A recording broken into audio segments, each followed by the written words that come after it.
Let's hop over, though, to round 3. And we can keep talking about this, guys. Love the discussion. This time around, we're going to be seeing 2 invitational players here. John Mathias, Jamie Armel. Both have made it to the invitational before. Of course, John is our Season 5 champion, previous champion coming at it.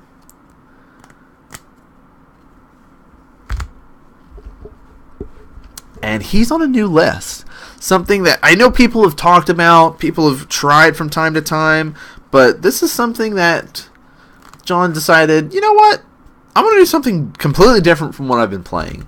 Alright? I'm going to be playing... And he was on Death Shadow for pretty much all of last season. He played Grixis Control for the Invitational, and he's like, I'm going to play Aetherworks Marvel in Modern, guys. No one's going to be ready for it. And this is basically the list that Jamie was going to play at the Invitational, but didn't get a chance to. So we're going to see if the deck is as good as he thinks it is. Right? Is it going to live up to the dream? And so we'll have to see. I'm going to do my best to try to remember all of the cards that Mox or John is going to be playing. Because, to be honest, I did not play Aetherworks Marvel when it was in Standard. I was on the green-black energy style of list, liking that sort of style in Standard.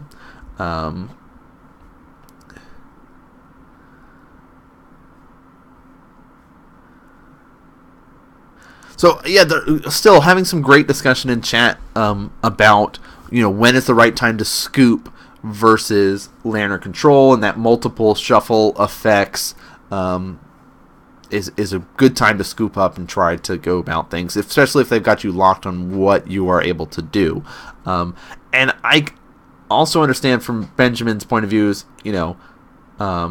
saying, having played against vintage stacks, the inability to play Magic is the worst experience. I think that's where most people say, you know what, if you're going to play that Lantern Control deck, I'm going to stay in this game out of spite to you, because I'm not having fun, so I'm going to just be here and make you drag your match out, and maybe I can sneak a win off a draw if you can't do something, kind of thing. I don't know what it is. People love to hate on it, and maybe a lot of people are it's very polarizing win for this deck too, because there was those people that were like, you need to ban this deck. And there was everybody else that's like, Modern's so great, the format is amazing, this is the best time to play Modern. So it's like really interesting. So I love having that discussion with everybody about where their thoughts on the deck and where their thoughts are for Modern.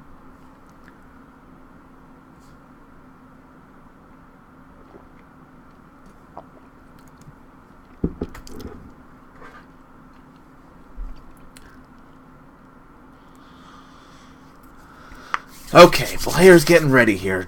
So we got some scrying action. So red-green Ponza, guys, for those that aren't familiar, it's basically just red-green land destruction with some pretty scary creatures or planeswalkers, depending on how you want to build the list. So we are going to see John go Misty Rainforest, fetching into a basic forest. Super quick, super easy. He says, don't you worry. I'm not even going to be giving you any bonuses here. I know that you could be doing some crazy stuff. I'm also going to be playing this lovely Utopian Sprawl. And Jamie says, well, I guess I'll shock here. And I'm going to copy you. And look at that. I like this. Dry erase marker writes green on the sleeve.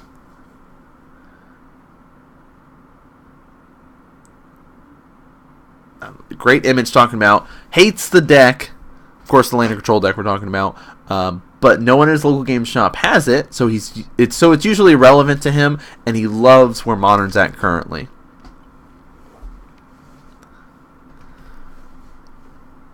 And there's the island coming out. And boom, look at this already.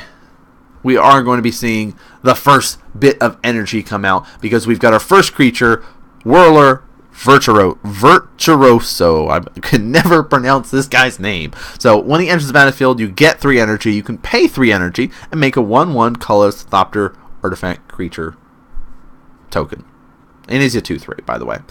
So he's going to be opting for that sort of route. So, and I like the dice sitting on top, basically saying, hey, I will get red mana off of this. So.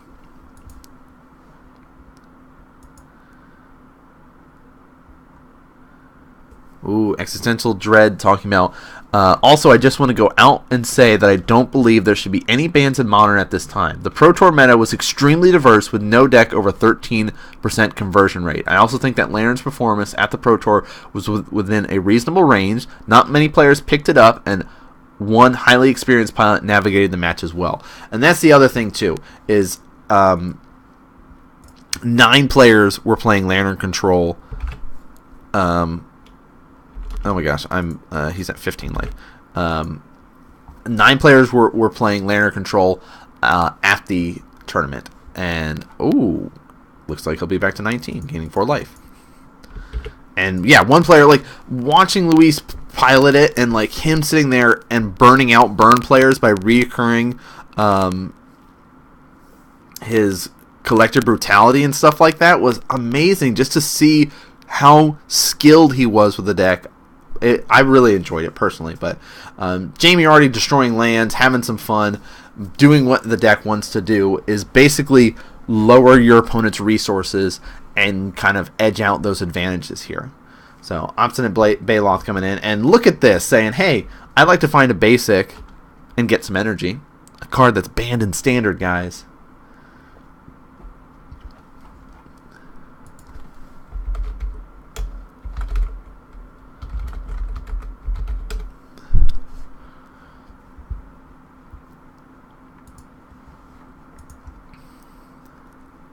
So we're going to see another point of damage. That kind of Thopter is going to fly over top and say, here, I'll put you to 18. While the Obstinate Baloth is going to come in. It is a 4/4, so we don't have to... And a second one? What? So John's going to go to 15. Jamie's going to go to 22. Things are picking up here. It's so nice when I normally have a co-caster here to kind of help me interact with chat and go over life points and stuff. I got to be on my game.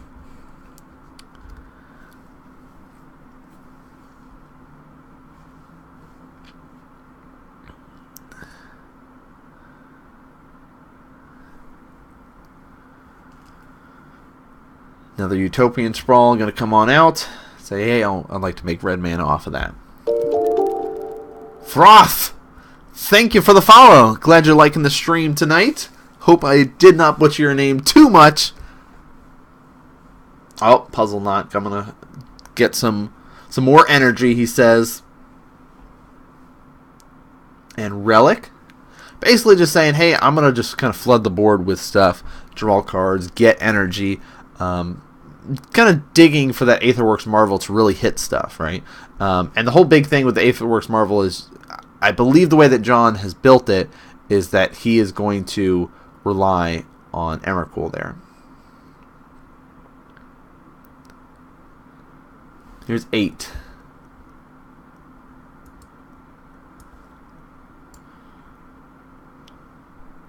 Says I'd like to make a token. And boom, boom, boom, boom, boom, boom. We're going to do it like that. He says I'll kill that. And we'll do that. Bam, bam, bam, bam. Says this lives.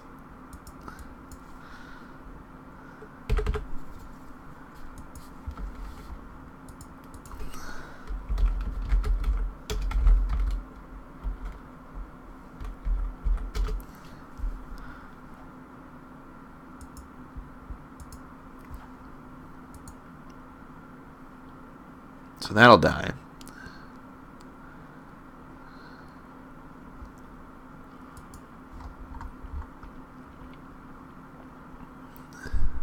Oh, I forgot to add the 3 life off of the Puzzle Knot. My bad. So he is still at 14 then? I could have missed some points of damage to him. I keep getting distracted, guys. My bad. I'll do my best to try to pay more attention to this match.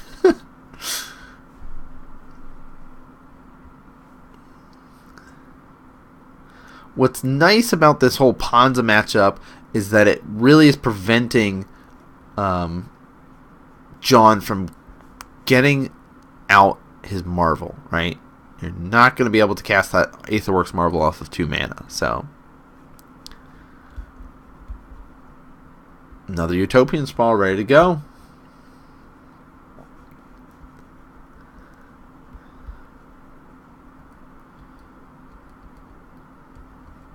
Oh, coming at him for 1. Send a message.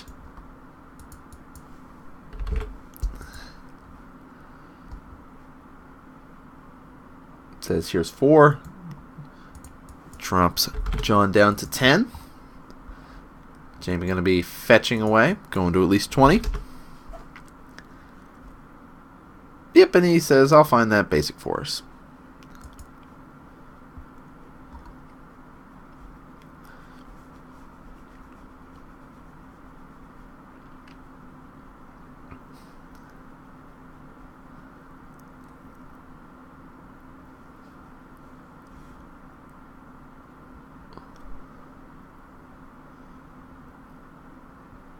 Got to make sure his deck's in the right position. Blood Moon's going to come down. Basically, just sort of hating things out, dropping out those Utopian Sprawls because it has to be enchanted onto a forest. That's why it kind of falls off of the stomping ground there once it becomes a mountain. John kind of pass. Drops down to 6. A dinosaur, I don't know, and it will enter the scoop phase. I don't remember what dinosaur that is, but he is playing a dino, which is awesome.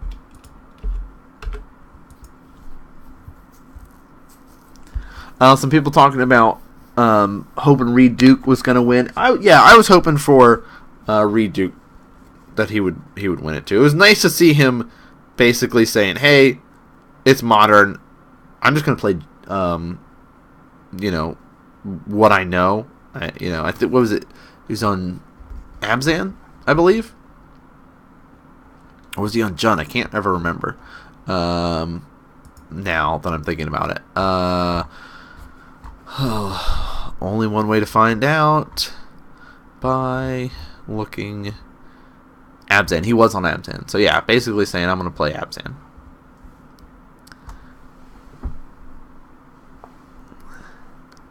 I love that a lot of people seem to be in agreement that Modern's in a great spot right now where nothing needs to be banned. And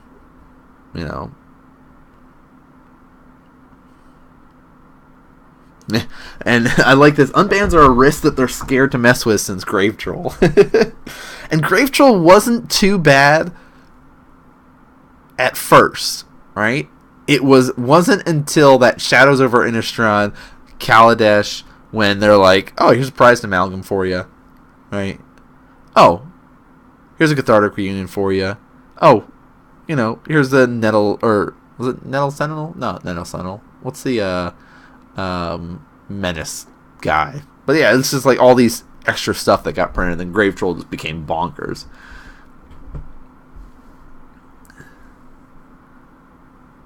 Path is a terrible card.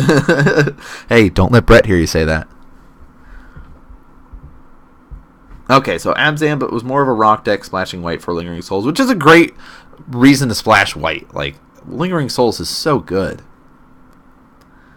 Like, that evasion ability is so nice. So, alright, players shuffling up. Really, like, this is not going to be a good matchup for John because...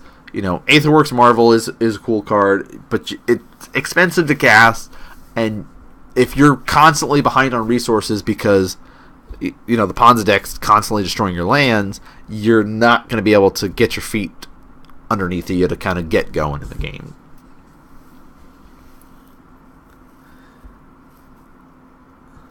There you go. Insolent Neonate. Thanks, guys.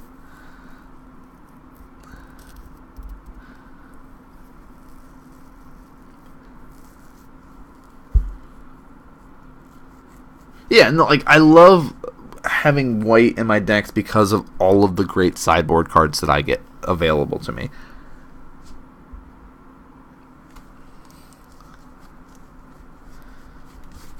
Alright, players shuffling them up, getting ready, counting up their 7, feeling like this will be it. Get some good hands. I'd love to see John's deck in action, right?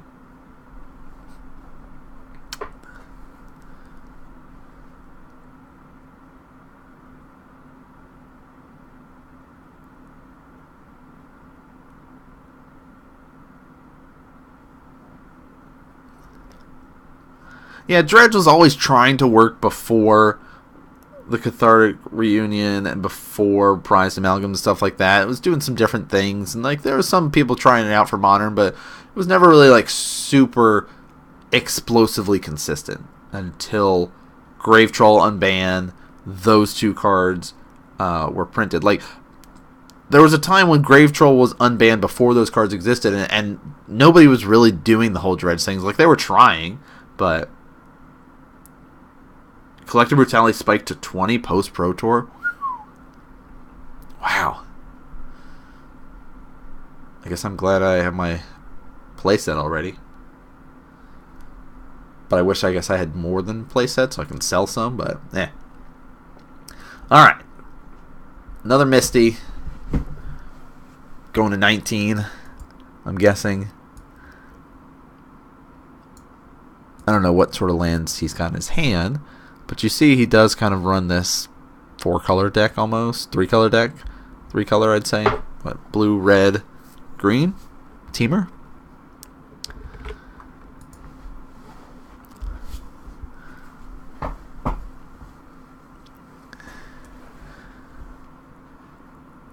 Wow, went up 15% overnight. That's crazy.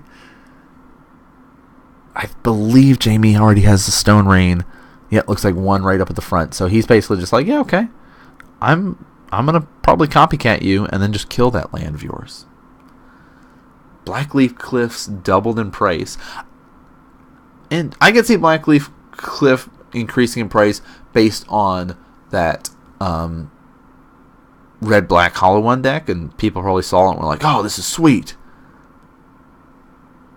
Oh, yeah, and the Mardu Pyromancer list. Aether Hub kind of come down and get an energy. Yeah, Gary did go 9-0-1. And that's the other thing. It's like the list is cool. The other people that ran it weren't doing as well. But I think a big part is because it was Gary that was piloting it. Like, the lists are sweet, but the other thing too, he in the interviews that I heard from him is wow, double Stone Rain, hate.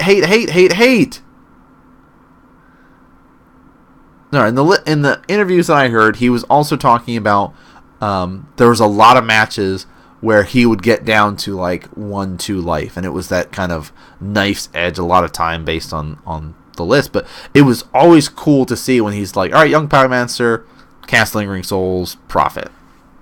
All right, and here's a Storm Breath Dragon going to come across for 4 points of damage. And John, not scooping up, sitting with no lands, but just saying, hey, that's fine with me. Thrun coming out here. 11. Draws again, just says, yeah, you got it. I feel bad. I wanted to see the Aetherworks Marvel in action. We didn't get to see it in action because it lost all of its resources. If you come to play and get on camera for Modern Magic Mondays, be careful.